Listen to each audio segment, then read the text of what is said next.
So hello everyone, I'm Jonathan Dunsky, author of the Adam Lapid series, and today I have the pleasure to interview Maury Bailey, fellow author from Britain. He's the author of the Ash Carter series and a few other mysteries and thrillers, and his latest is The Killing Crew. Hello Maury, thank you for joining me today. It's a great pleasure, Jonathan. Thanks for having me. So why don't we begin by telling us a little about yourself, how you got into writing, and why you write thrillers? Yeah, that's a good question. I probably, like most writers, I've been scribbling notes and writing silly stories, for a long, long time. And it was only when I started to find I had more time on my hands that I started thinking about better structure. I was reading other novels and thought, hold on a minute, it was, I confess, Lee Child's books. Okay. And I thought, hold on a minute, this is a little bit like the stories my dad used to tell me. And we'll come back to that. So I thought I'll have a go at writing a Lee Child style thriller stroke mystery with a protagonist. And that's how Ash Carter came about. In fact, that story was originally called The Gin Deception. It got into a competition and I won the competition, but then it was with HarperCollins and they decided they weren't going to publish it. So, and they gave me a really good critique and I then scrapped the book and eventually went back to it after writing another couple of other books. I went back and I've rewritten it a few times and I'm now happy with with it. And I think that's often the way with the first book. It can be clunky, that you haven't really got the author's voice, and I think that's what I was really lacking. And I discovered that by switching, you'll notice I'm writing first person in that series. By switching it to first person, it really enabled me to get into the character much better than I had. A secret that I now use is when I'm writing a third person novel, I'll sometimes write it first person and then change it because I'm trying to get into the character's mind. Yeah, first person is more intimate. I mean, absolutely, you're viewing everything, or you're sensing everything through the character. Yeah, and you've got to be in the situation. And I think you pick up a lot of novels and they're very two-dimensional, and you don't get a sense of time and place. And I love it when readers give me the feedback and they say, I was really there. I could when I'm in Singapore, I can imagine going through the jungles and I could smell the flowers or whatever it might be. I absolutely love that because that's what I'm trying to get. Yeah, it's the highest form of compliment, for the reader to feel like he's part of the story.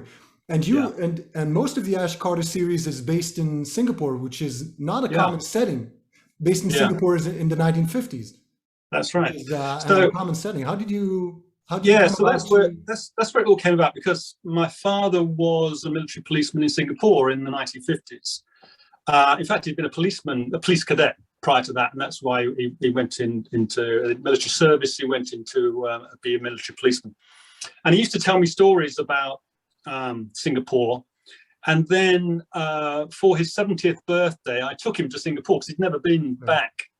And we had a fantastic time. It was ridiculously expensive, for which he thoroughly enjoyed and didn't pay a penny. We went around, and it was amazing because he would walk along the street and say, this was here, that was, and I could see it. I could see the go downs that he was describing. Now it's a Hooters bar, but he was describing a go down and the coolies and the goods being loaded onto bumboats and the smell of the rubber and spices. And it was fantastic. It was really getting me there. And I came back from that holiday totally charged up. And that's when I rewrote the story, really, and managed to get, like, as we said, get the reader involved in what was really going on, because I felt like I was there. So is Ash Carter partially based on your father, or on him personally, or? Well, yes, interestingly, that's how I originally started it, and it was a little bit jokey. My father unfortunately passed away 2 years ago, but he had a fantastic sense of humor and incredibly sociable, and I tried to get that into the story, and it didn't work. There were a couple of things where he's a bit of a buffoon, and he admitted it was a real fool, and particularly where girls are concerned. And I got an element of that in the story, but by the time I think I'd written it 4 times, it was much more. He said it was much more me. When he read it, he read it as me. When I was writing it, I was imagining a totally different character. But I guess it's because it's first person. He was hearing my voice, and therefore he saw it was me. But in terms of the appearance, the fact that he was an amateur boxer, it was quite a one with the ladies. That was very much my dad. And I can't tell anything like that. But yeah, so the appearance of him and his initial behaviours was very much my dad. In terms of the morality and perhaps being a bit of the protagonist hero streak, that's more of me that he's. I tend to feel. That I don't think he had any element of that. I think he was a touch of a little bit of a coward, being honest, and I think he'd admit that. But he was a lovely guy, and everybody loved him. And that's to say that's how I started basing it on him. But I think it morphed over time into partly me, but I think he grew into his own character, which I was very happy about. Yeah, I enjoyed The Killing Crew quite a bit, and this brings me to my next question. You've written 6 novels, 6 Ash Carter novels based in the Far East, based in Singapore. And then you switched to the Middle East, to one in Cyprus and one in Israel. Why did you make that switch? What prompted you to do that? As I was writing the Singapore books, I felt like there was an ending, and that ending was right at the start. Ash Carter gets involved with a girl, and she turns out to be involved with a gang. And she's, in fact, her uncle is the head of the gang, a secret society. And she keeps cropping up, and there's clearly a tension and a romance between Carter and this girl, Su Ling. But it never quite comes off. And by the last book, it's all about, she comes to him and says, "Get me away from here. Let's escape." So the whole of the last book felt like it was the ending. And in fact, at the end, he leaves and he says, "I'm never coming back." Never going back to. So it felt like that was the end. And I have a story in my head for what happens next. They actually goes to the Philippines and meets Bill Wolfe in The Killing Crew. But what I wanted to do is go back, much to my father's disappointment, go back in time, because he was never in Cyprus and Israel and British Palestine as was. But as I'm sure you found with Adam, as you're writing, the backstory just builds and builds and builds, and your character becomes real. And I found that as I was writing Singapore books, I was getting these flashes of stories of what happened before. And in fact, it tied in very nicely, because at the start of the very first book, Singapore 52, he's escaping from the Middle East. He's done something, and you don't really learn the detail of what happened until a book, which is book 4. It's called Singapore Ghost, and there's an Arab group after him because of what he did in the Middle East. So that sort of little loops back. But then I felt, well, I need to tell the story about all those years when he was in. It actually starts at the end, as you know, the end of British Palestine. The new state of Israel is formed, and he leaves. But he leaves with Bill Wolfe, and he goes to Cyprus, and that started me thinking, well, what if this is a special investigation branch unit doing something where they're really acting as spies, and that would then explain everything that he's sort of, all his skills that he's developed, etc. And the stories just span out of that. And I don't know how about you, but I know.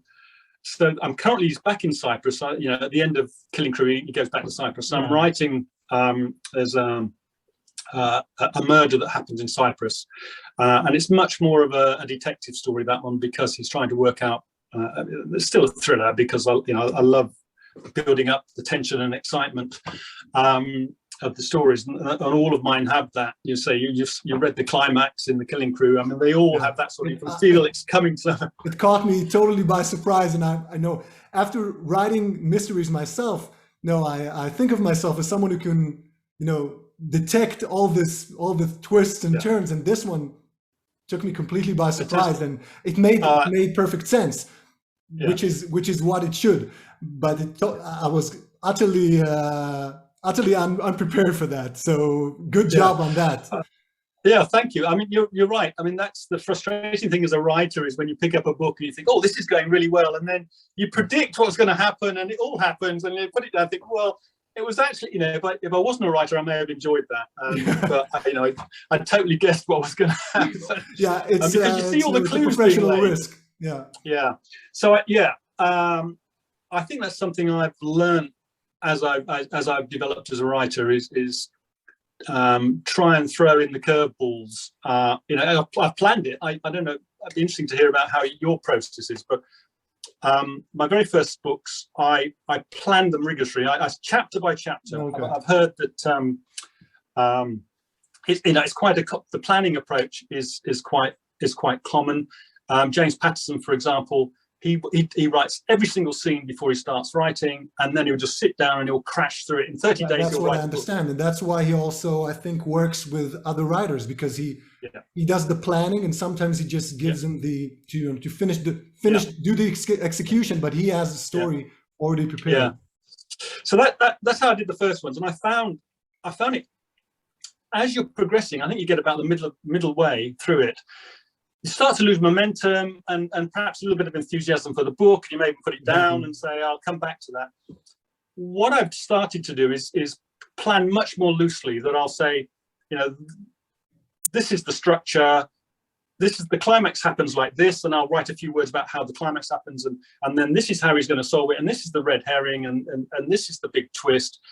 And then I'll move that around a bit, and then scenes will start appearing. But I won't, I've stopped trying to plan it totally, because what you discover, I'm sure you're the same situation. As you're writing, you think, oh, but that character does this. I mean, they have a life of their own. Yeah. And I'll give you a clue. And then in my latest one, I suddenly realized there's a female detective working alongside her. She's a civil detective. And I started realizing, well, she's got a son at home, and her husband is trying to take custody of the son. And there's this whole tension going on with her life, and she's a real person. And because she's a main character, you can't just have one main character with everything going on around them and try and give a lot of backstory and make it interesting. You have these satellite characters, typically you might have up to 5 characters that you really want the reader to believe in. And as I'm writing, you start, I find it these days, I find it very hard to plan what they're going to be like and how they're going to work. And it matures over time. And sometimes I have to go back and think, oh, I need to put that in because that's how they are. That's how they behave. So I'm very much now, I create a broad structure and start slotting things in. And then write it, and sometimes I find it changes a little bit, but most of the time it pretty much sticks to my original plan. Are you the same? Well, I regret to say that I'm not. I've tried planning a book several times, and I've never been able to do it. I started trying to outline chapters and scenes, but I've never gotten anywhere close to a complete story. So I usually just begin with some sort of an inciting incident, usually a crime or some sort of historical incident, and then just try to force myself to go with the flow and see where it takes me. And I think that, it's a nerve-wracking way to write. I don't recommend it at all, and it's a slow way to write, at least for me. But what I discovered is that because I'm surprised by the story myself, the readers are surprised as well, because I have no idea what's coming, so I don't find myself giving clues along the way, because there are no clues. I mean, I write, he goes into a room, he sees something, and I'm staring at the word on the page with the same surprise as he's staring at the object that he found. I mean, I'm talking about Adam Lapid, my protagonist. And I'm thinking, okay, where does this thing come from? What does it mean? And he's thinking the same way, so it's sort of a scary moment. Well, but there's magic in it as well. I mean, when it all connects at the end, I tell myself, if I were able to convince myself to trust my subconscious, which apparently knows the art of storytelling much better than I do consciously, I would get a lot more books done, because otherwise I'm very critical about the words I see. Is this going I mean, I look at the words and I tell myself, I ask myself, is this going anywhere? Because I don't know Right. where it's going. So I'm thinking, oh, this doesn't look very good. And I have to convince myself again and again to return to the story and just force myself to Right. put in the words and see where the Yeah. story takes me. And I think that the subconscious, because Yep. I've absorbed so many books and movies and stories Yeah. throughout my life, it knows how to tell stories better than I would ever be able to plan them. Yeah. Yeah. Now I'm still haven't given up. It must do, but I cannot believe it, Jonathan, because I mean, look at say The Dead Sister. Okay. That looked very well structured and planned. No Your planning at all. subconscious must be brilliant. No planning at all. The only idea I had was, just the beginning scene, and then I wrote it, word by word. So no planning whatsoever. And for Right. instance, I wrote the books out of sequence. I wrote the Auschwitz Violinist first, and in the Okay. Auschwitz Violinist, there's a character called Sima Vaknin, who appears in several of the Adam Lapid books. Yeah. And until she appeared on that page, I had no idea that she was coming. He needed a place to go. So we went to Sima Vaknin, and Sima Vaknin just, became a person. But it's interesting. I mean, you do it, you do some planning, but loosely. So I think that that's a happy compromise in a way. Yeah. Yeah. I mean, I think I totally agree with your word magic, because it's wonderful when you're writing and you're getting excited because the story's actually coming together. I found that with probably the loosest one I wrote was Singapore Killer, and he was solving the puzzle, and he ended up at where all the climax was going to happen. And it was as that was coming together, I did get very excited about, oh my goodness, I hadn't seen this, and I ended up, the first time ever, I wrote the last chapter because I was so excited by it, and then worked backwards, which was really weird. Yeah, it's magic when it happens. To make sure it mapped together. And I did a bit of, I work in Excel, and I write down, these are the scenes, and I move them around a bit. Okay. But yeah, I was very excited. I was so excited. Like, I've got to write the last chapter now. And now that I know that happens, it's a eureka moment. I mean, eureka moments are just so energizing that you have to. Yeah. I get that way when I write my books. Because I write without planning. I'm scared most of the time because I don't know if it's going to end well. And then when I get to about 75% of let's say the total word count, where it comes at the end, I usually get an idea, okay, so this is the killer, this is why, I mean, right. And now there's a big sense of relief. Okay, so now I know that I'll be able to complete the story, and it will all make sense, and I think people will like it. But that's why it takes me so long to write, because I keep getting stuck and then questioning myself. It's something psychological. I mean, I need to do some work on it to build up the confidence in the process. And it's quite, I mean, I'm quite surprised that after, I've just published my 8th book, but it keeps happening. I thought that, I get to a point where I write 4 books and then I would trust the process, but it doesn't happen. I mean, I don't know why. So, I'm a little bit like that. When I sit down and think, right, this is the next story, and I've got my vague outline, I find it very hard to start doing the structure. That's painful to get the first. I start writing notes. I think, well, how is this all joining up? And before, when I was having to write almost scene by scene, it was painful. It was taking too long. And let's say I've found this happy compromise now. I still get these magic moments. In fact, I think my favorite, I just said Singapore Killer, but I just remembered the last one. So it follows Singapore Killer, and it wraps it all up. It's the last of the series.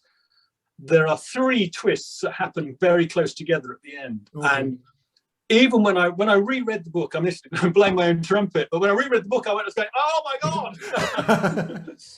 And it's the first time my wife, I always let my wife read my books first, but I won't let her read it until it's been properly edited. And so she's not really the first, but I make that, it's so full of spelling mistakes.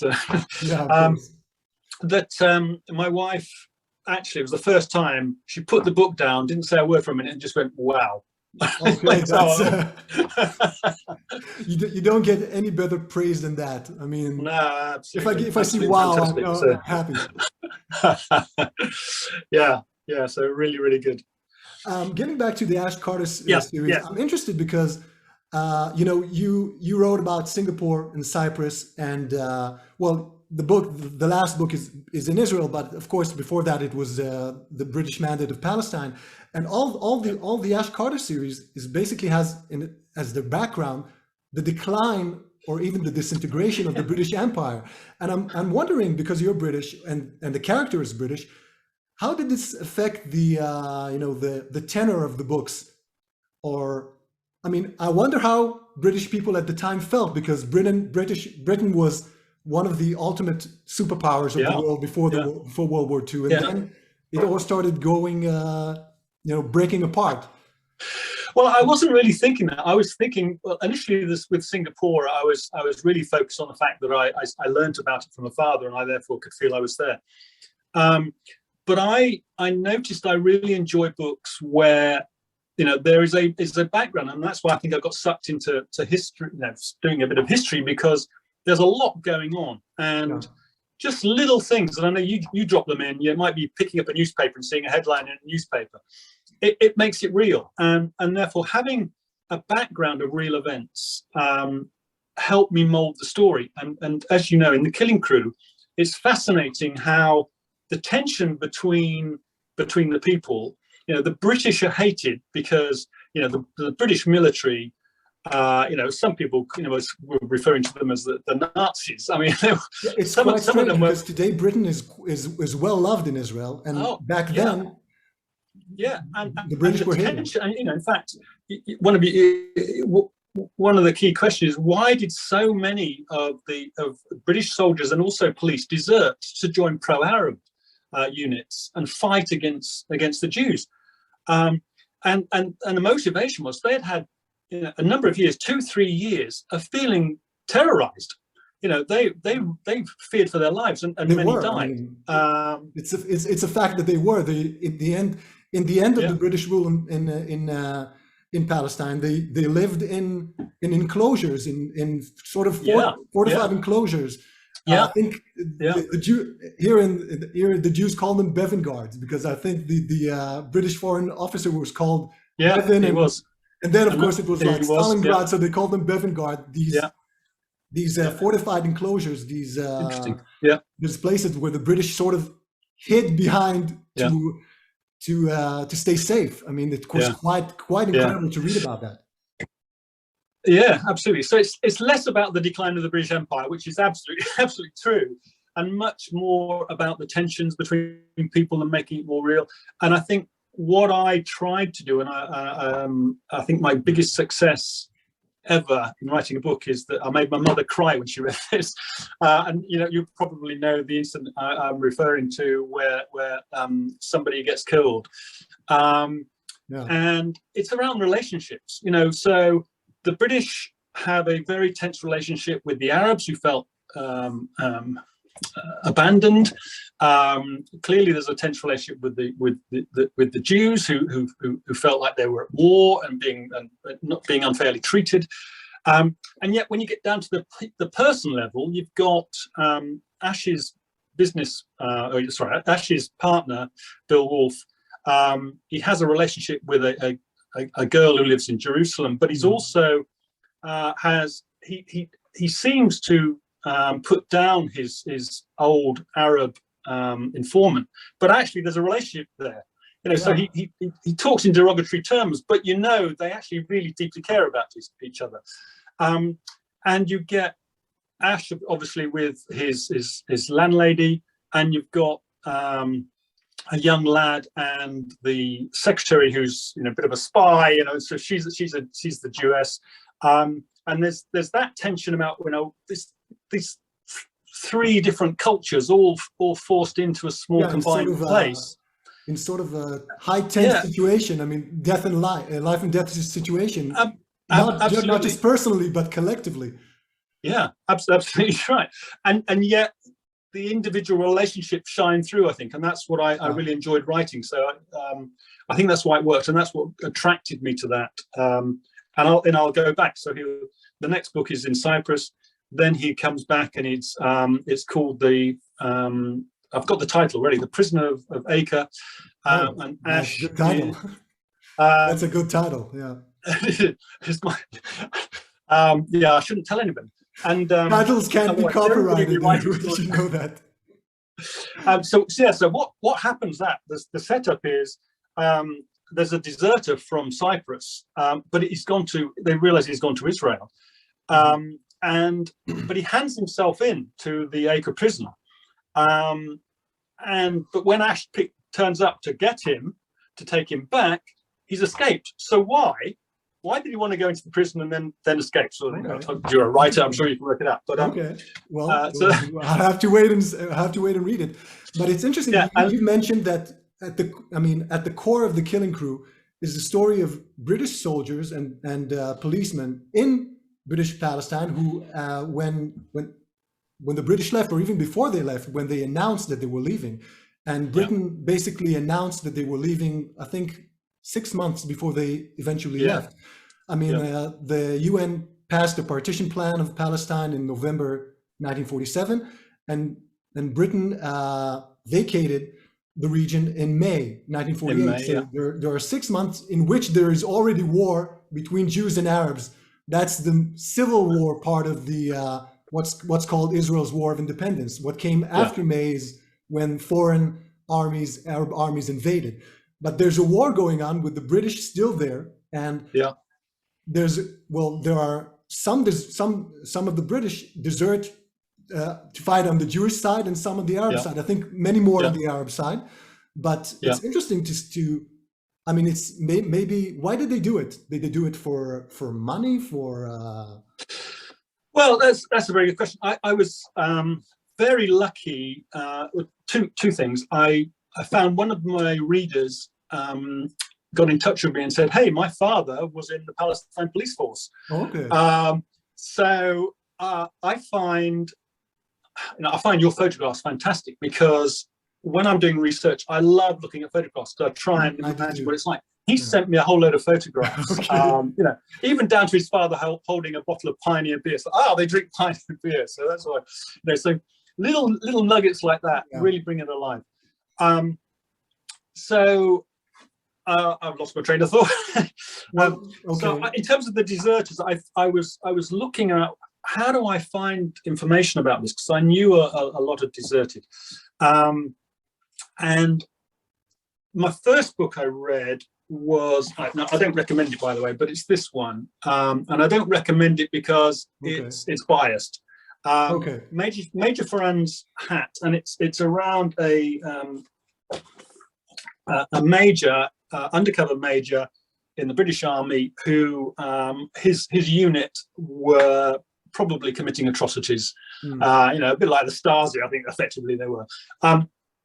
And although the book is great because it describes the political tensions, it describes some of the atrocities, it is clearly biased against the Jews and Israel. Only slight, but it's enough to be a little bit. So you used it as a reference source, more than the story itself. And it made me realize about the deserters. So I then I was researching, and these days the internet's so fantastic. I managed to find a research article on British Army deserters. Fascinating. It was written it was published by Leeds University, or White Rose, I think they call it. And that gave me, it told me there were 17 deserters that joined the IDF. And they were primarily from the Oxford Regiment, who had first-hand experience of concentration camps. I think they've been through Bergen-Belsen, and I see. So they really felt it. They understood what the Holocaust is all about. I think with many of the others, I think they may have had sympathies when they first arrived in British Palestine, but because of the war, and because I think they feared for their lives, and they saw the Jews as terrorists, that they switched. And I think it also helped that Transjordan there was the general of the army was British. Yeah, I think it was called Grub. Glub. No, Glub. Yeah, Glub. That's right. Okay. Glub Pasha, I think he was called by the Arabs. Great name. So I think that helped. And the frustrating thing is, even they couldn't work out how many people actually deserted to join the pro-Arabs. And there are estimates that range between 80 and 200. And your question was, were they motivated? Clearly, the ones that were the pro-Jews were not motivated by money. Some of them, in fact, they say that there were relationships as well. So, that may have been why they were pro-Jewish. The ones that joined the Arabs were offered a huge amounts of money. Okay. Now, I don't know. Was it because they were offered money? They were paid on a daily basis. I mean, I read somewhere that actually they were offered the money and never got paid it. Okay. But there was certainly there was a lot of money exchanged hands for items, and I think even I read the story about the Spitfire. I think I used that in the novel. The chap who was decommissioning the Spitfires actually then joined the Jews and recommissioned it. Yeah, I've read all sorts of these stories. I mean, people were quite ingenious in the way they put scraps together to create these forms of very primitive weaponry in that war. I mean, when we think of war today, we think of tanks and heavy artillery, and the War of 1948 was very primitive compared to even, I mean, when you think about the World War II, I mean, this was a totally different sort of conflict. And a lot of the people who were fighting on both sides were quite inexperienced in war. And that's why I think British deserters were highly valued, because they have been to war and they knew more about even the organizational side of war. Because, I mean, particularly if they turned, there was a a price list. If you turned up with a Jeep, you got so much. If you turned up with a Bren gun, wow, then that was good. That was something. I mean, this was a very it's a very strange. I've read books about the 1948 war, and it's unlike any other war that I've read about. It's sort of like I mean, these are sort of, they're not even regular armies, it seems at times. I mean, this is very absolutely things that are sort of patched together to try to win this very messy war. But you did I mean, I was quite fascinated because by the way you painted a vivid picture of Israel in 1948 during that war. So you mentioned that book, you mentioned that reader who sent you photographs. What other sources did you use? The Bible. Okay, Martin Gilbert. Okay. So what I also found was, when you go and search on the internet about the atrocities and the timings and how many people died, because as you know, I built that picture up when they're trying to work out who the killing crew are, and there's so much contradiction. And it was only when I discovered this book and I thought, you know what, if I stick to this book, pretty much stick to this, I can't go wrong, because otherwise somebody else is going to say, hold on a minute, you say that, and yet in here, that's the Bible and it says a different figure. Martin Gilbert, I mean, he's highly known and trusted. I know. I don't know how accurate he is, but at least everyone makes mistakes. It's a standard. But it's a good reference. It was quite. I mean, I could feel the tension in the air of life in that period of time, because you mentioned that Ash Carter and Bill Wolfe, they travel from let's say Haifa to Tel Aviv, and they have to go through checkpoints, and when you get stopped at a checkpoint, you might get shot because everyone is so tense. Their fingers are itchy on their triggers, and if you make a wrong move, they'll suspect that you're planning on bombing something or transporting something that you shouldn't, and you might get shot. It was quite something to read about that, and I think that people who are interested in early Israeli history will find it quite fascinating. Right. Was there anything that you learned about Israel at the time which surprised you? Well, most of it surprised me, quite frankly. I knew so little. I've been to Israel. I've got a very good friend in Tel Aviv, and in fact, yes, I suppose this would be something that surprised me. My first version of the book, I used the names I had in a map, and I like to have maps because it really helps you visualize where things are. And he walks from here, and it takes 10 minutes to walk to there, and 30 minutes, etc. What do you need to get a car or a bus or whatever it might be? And I found the names changed. So that's what he picked up. He said, "Hey, it's not called that anymore." And also there was the rough area, what was a red light area. So I got a map that was I think it was early 1940s, and it was a British Army map, and it had out of bounds section, and clearly they used to do that when there was prostitution and gangs, etc. And I said to him, what's this place like now, and where is it? What's it called? And he gave me the name. Said it's nothing. No, I can't believe it was like that. It's just that. I think I know what. Yeah, I remember what you mean. You won't. Mere mortals can't buy a house there today. I mean, yeah. So it's great location, fairly near the sea, and it's quite incredible. And I've encountered the same problems or the same issues myself, because sometimes streets have changed. Sometimes they change the names from Allenby Road to Allenby Street, or from Jaffa Road to Jaffa Street. And let's say that's minor, but in other cases, the names have changed completely. So for instance, when Adam Lapid goes to Keren Kayemet Street in Tel Aviv, today it's called Ben Gurion Street, because that was where Ben Gurion had his house. And Keren Kayemet is in a totally different place in Tel Aviv. I mean, it's miles apart. So if someone reads the book today, I'm still waiting for someone to send me an email. What do you mean? What do you mean? It's not there. So that's because Ben Gurion was still alive. So no one's named the street after him yet. But I mean, I also look at maps, and I try to find maps that are as close to the time period. I mean, the year on which I'm writing, because so much has changed. My parents grew up in Tel Aviv, so I have them to ask, was this building really there? And sometimes my father would tell me this whole street wasn't even paved. There was an orange grove here where this building fantastic was. Yes. I mean, there was a farm in Tel Aviv, sort of a collective farm, and there was sort of a neighborhood or a few streets which were not even houses. There were shacks made up of driftwood and scraps of metal, and it seems so alien to me.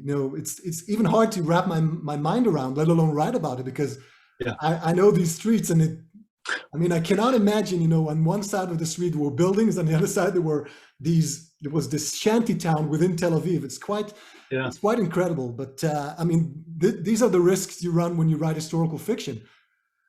One time when I wrote about a theater in a book called The Deadly Act, and he walks into that building, and he walks under a balcony, and today this balcony is no longer there.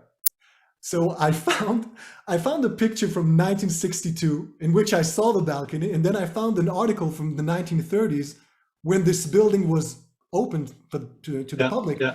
And the reporter mentions going under the balcony, and I said, okay, so in 1951 the balcony was still there.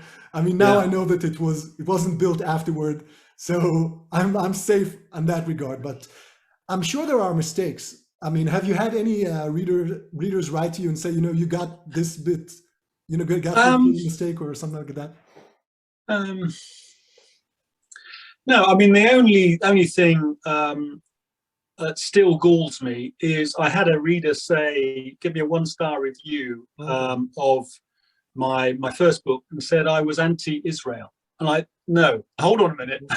And it didn't make any sense. They'd even emailed me before and asked me some questions about Palestine, etc. And I think they thought, because I was referring to Palestine and British Palestine, they thought it's called. I was being anti-Israel. So I was very worried when I wrote, The Killing Crew, that I'm desperate. I'm really worried when she reads it, because she'll probably think, how dare you say these things? But I just wanted it to be as realistic as possible. And hopefully I've achieved that, because obviously I haven't offended you, and I didn't offend my friend in Israel. No, I think, first of all, that's how it was called. The British primarily called it Palestine. I think most people called it Palestine at the time. The Jews called it the land of Israel, but also Palestine. It changes. You can find the references sometimes like that and sometimes like that.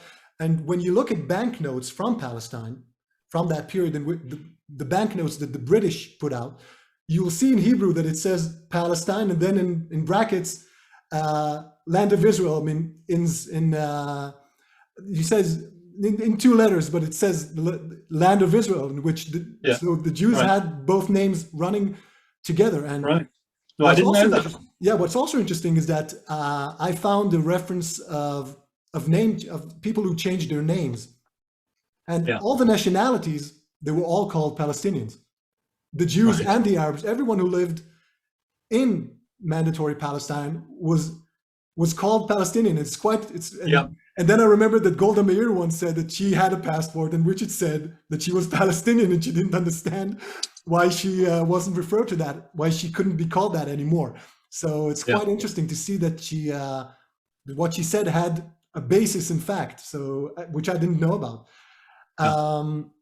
What's next? What do you have planned? You said you have a book, the Prisoner of Aker, but what do you have planned? Aker, enough. Well, after that, it's going to be another one where he.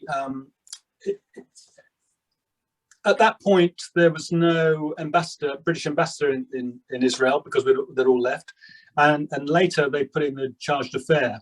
And Ash is going to come back as basically there's a threat on his life, and he's going to investigate that. So that's going to be I think that's book 5. So it's Cyprus next, then Prisoner of Aker, and then this protection of the charge d'affaires. Just a second. Maybe we should mention that on Amazon, and you can find the Ash Carter books. They are in 2 separate series. One, there's a Singapore series, and then the let's say the prequel series, or the Near East series, you call it. Near East, because that's what they used to refer to it. They used to say Near East rather than Middle East. So these are the Cyprus and Israel books. So if people should go on Amazon and find them. So they're in 2 separate series, but you can find them everything on. And I'll have links in the description below the video. Oh, that's kind. I've also got there's a spin-off that say we talked about research. I love books like this. So this is Hong Kong. So I've got a character in Hong Kong, and it's out with an agent at the moment. It's so it's a spin-off from Singapore Killer, actually, which is a fascinating character developed as I was writing that, and I just thought he's got to carry on. And I've had some very good feedback from early readers about that story. He's a very different personality to Ash Carter. He's not a model of that. And the other one I want to write, as I said, is in the Philippines. So after Singapore, Ash Carter gets diverted to the Philippines, and he meets up with Bill Wolfe again, who is trying to get his own little sort of private investigation business going, but he's also an alcoholic, and he's it goes together most of the time. And what I find is, and maybe this is a technique for you, maybe, I'll split my day up typically with research and writing, but I might get to a point where I'm writing one story in the morning, and I try not to write more than, say, 1,500 words in a go, because otherwise it starts to become rubbish, and I have to go back and edit it. And in the afternoon, I'll work on a different story. So it could well be that I'm actually writing 2 stories. So I'm desperate to start Prisoner of Aker, because I know what happens. I'm keen to get Ash back into Israel. But you said that the spin-off book, you sent it to you're trying to get it traditionally published, or Yes, I am. I've got an agent seriously considering it at the moment. It's called Once a Killer. And fingers crossed. But I noticed, Death in Jerusalem came out so quickly after you finished it. I tend to find it takes about almost a year for me from Really? finishing it to getting it edited to Okay. doing the promotional work, etc. Well, what I did, part of what made it go faster, first of all, I had the cover done in advance. Yeah, So I came up with the title, and then because my designer usually I need to book them. They're a design team, so I need to book them a few months in advance. They're in high demand. So I said, okay, when I finish the book, I don't want to wait, a few months until I could put it out. yeah. So I came up with the title, and I found the picture, and then they created the cover, and then I was able to put it on pre-order. And I was lucky that the editor that I use, she had an opening, very soon after I was Very done lucky. with the story, and I thought, okay, I think it was about 2 weeks afterward, and I said, okay, I have 2 weeks. I'll go over it a few times and then present her with a clean manuscript. Of course, she found a lot of stuff, but still, it was relatively clean, and so she was able to give it back to me quite quickly, and I was able to put it out. Yeah. But still, it took 18 months since the publication of the previous one. So I'm on the Okay. slow side of the business. So I'm sure all people watching this are desperate to know what's happening next. Well, I have an idea for book 8. I've already written the first chapter, and then I got stuck, as I usually do, though I usually get stuck a bit later in the process. So I have an idea for another case in Israel, and then people have I've also planned it, but people are clamoring for a book in which Adam Lapid hunts Nazis after the Second World War. So people who've read The Auschwitz Detective, which is a prequel, mysteries novel set in Auschwitz, they said, okay, so what happens in between? You said that Adam Lapid hunted Nazis before he came to Israel, so give us that book. And Okay. the challenge with that, apart from doing the historical research into a totally different setting, because Germany, immediately in the aftermath of the Second World War, I know next to nothing about it. The Israeli books, I sort of know already. I know the layout of the place, and it's easy for me to find out the information. And the second challenge is, how do I make a mystery novel out of it? So, which is the same challenge that I had with the Auschwitz Detective. I could have written just about his experiences in Auschwitz, but I said, this is a mystery series. Let's write a mystery novel. And my wife said, you're crazy to even attempt something like that. And it took me a while to find how to do it, how to create a murder mystery set in Auschwitz. I mean, the very idea, when I say it, it seems implausible, and it could even be disrespectful if not done correctly. So I have the same issue with, okay, so he hunts Nazis, but there's no murder mystery. There's no mystery novel in that. That's more of a thriller. So I'll have to see how. I'm still waiting for the idea to connect the two. And so the next book will be in Israel, and I'll do research for the prequel, while I do that, and I hope that I'll write the another prequel after that. And maybe I'll do a prequel. I'll write a prequel even before that, in Hungary, before the war. So that's another idea I have, to see the shift of Hungarian society before, just on the eve of the Second World War, where they started becoming anti-Jewish in a way that to see the disaster unfolding, and people are not seeing what's going to happen. So we'll see how it goes. Yeah. And I hope to write about other characters as well, and that's why I'm desperate to get my writing speed up, so I need to put out Adam Lapid novels and then write something else, because I have published a standalone thriller called the Payback Girl, and I would like to write more novels such as that, to expand my writing skills. You probably have the same as me. The problem is, you've got stories in your head with your characters. Like, the characters are alive and they're writing their own stories, and you just got to get it down on paper to get the stories out there. And I'm also a stickler for detail, so I think that's why it takes me a while to publish the books. I want everything to be as perfect as I can get it. So I think that's part of the problem, but also part of why I think the books turn out Yeah, in absolutely. a way that I like. Yeah. Yeah, absolutely. Okay, so Not James Patterson. well, I'm quite envious and impressed by him. I mean, the guy knows his stuff. He knows how to tell stories. Yeah, So yeah, absolutely. yeah. So this And he has can been, sell. yeah, he can sell books, that's for sure. So I'll just say this has been fun. Thank you for joining me today. Thank you. And I'll just say that I've read The Killing Crew. I'm going to read the other Ash Carter series, but for everyone who's interested in historical thrillers and mysteries, and in particular the setting of Israel in 1948, I highly recommend The Killing Crew. I think you'll have a lot of fun. And as I said before, the ending will probably take you completely by surprise, and you'll find links to everything in the description below. So thank you, Murray, for joining me today. And thank you. Really appreciate the time, and I hope we can get. It's been fun. I mean, I've learned a lot. Yeah. So if people would like to subscribe to the channel, you can just click below. And for other videos, this is my first one, so we'll see how it goes. So thank you, Murray, and thank you. Talk soon. Bye bye. Yeah, thank you.